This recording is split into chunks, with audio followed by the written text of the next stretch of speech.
Good evening, class of 2010.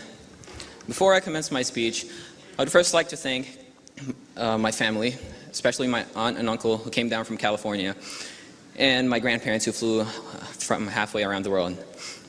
I would also like to thank my friends and my academic adjudicators. Without any of you, I would not be where I am today.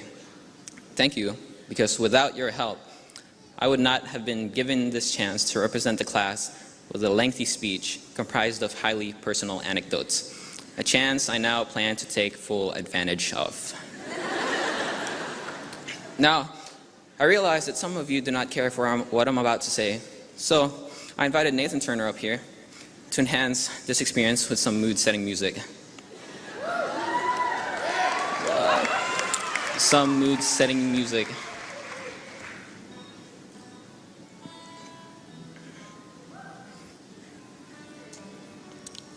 This should accommodate your ears so that as you get bored and zone in and out of listening to my speech, all you'll be able to hear is the soothing sound of the guitar. Okay, so to start, I show you the beginning of freshman year. I believe this Rubik's Cube represents our freshman year very well because our freshman year was a puzzle. It wasn't too long ago when the puzzle of entering high school was presented before you. And most of us were nervous, anxious, or scared. And questions like, how am I going to fit in, filled our heads. And we became more concerned with what we wore and who we hung out with, and less concerned about who has more Pokemon cards. I don't know about that one. It was a puzzle because, just like the Rubik's Cube, you can turn it around, you just can't turn it around in any unplanned direction. Otherwise, it's just going to get more mixed up. So, you have to start matching colors.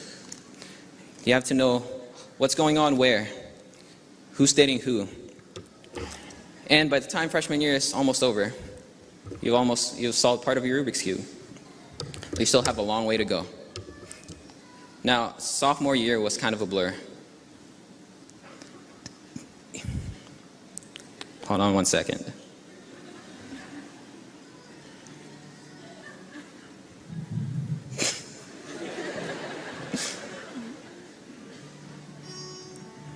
Okay, that works. Now, sophomore year was kind of a blur. You now know what's going on in high school, but you're still an underclassman, so there's nothing much going on. Time passed quickly, and everything was drowned out by the freshman's whine and the upperclassman's authority. So, when we piece all the parts of sophomore year together, it creates a rather hazy, fragmented memory that kind of feels like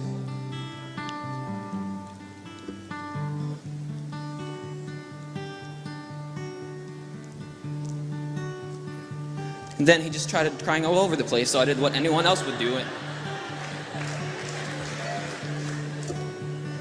Now it's already late and my pants were still not dry, so I decided to get creative.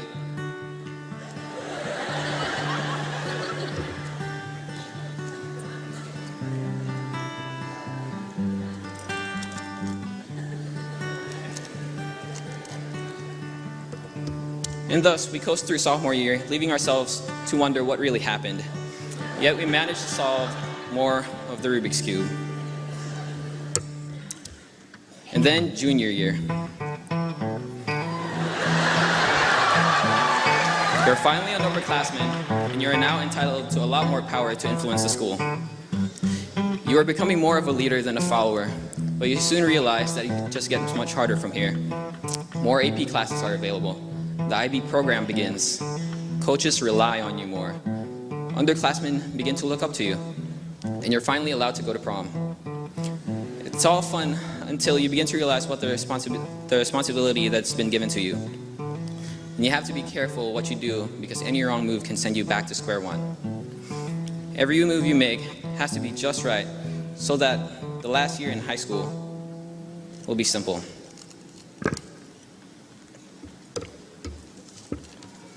Now, if you've set it up right, senior year wouldn't be as complicated as your previous three, because most of you don't even have a fourth period.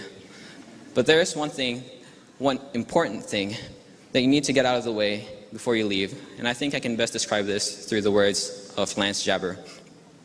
So imagine that you're a single guy, and you decide that it's time to start thinking about getting married. But you're still young. you don't want to rush into anything, so you spend years trying to find the perfect girl. Every chance you get, you travel all over the country just to try and meet new people. Some you like more than others, some are too nerdy, while others party too much. But finally, after all your searching, you think you find the perfect one. Oh, she's incredible. She's fun, smart, sexy, everything you wanted in a woman, and you decide to propose. But you only get one shot, and you can't screw it up, so you spend months agonizing on how you're gonna do it, what you're gonna say to her. You set a deadline for yourself so that you can't put it off forever, and as the deadline approaches, you begin to get nervous. Are you good enough? Oh, it feels as though everything you've been doing in your life has been leading up to this moment.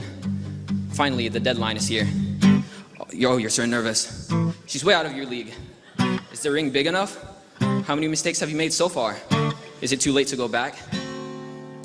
And then it's over. You've submitted your proposal and there's nothing more you can do. She looks at you and she says, let me get back to you in like 4 months.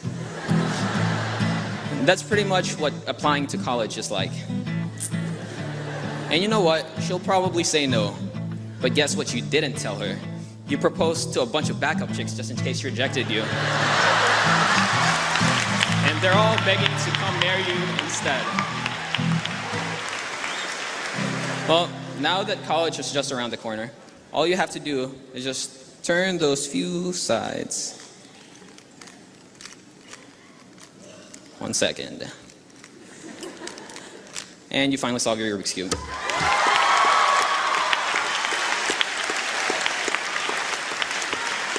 So now it's time to say goodbye to high school and say hello to college.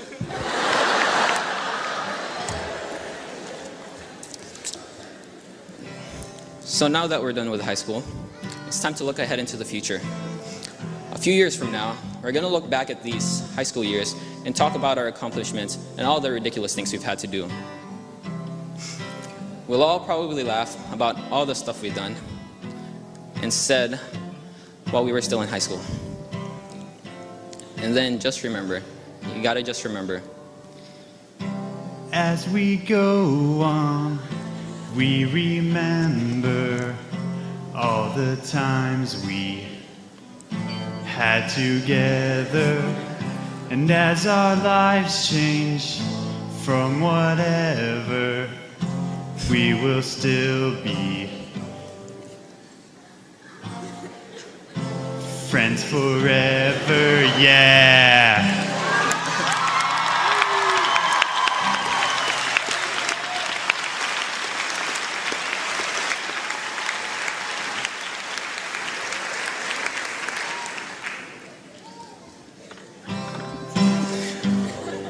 The only thing left to say now is congratulations to the West Hall High School class of 2010 and to those who helped us get here.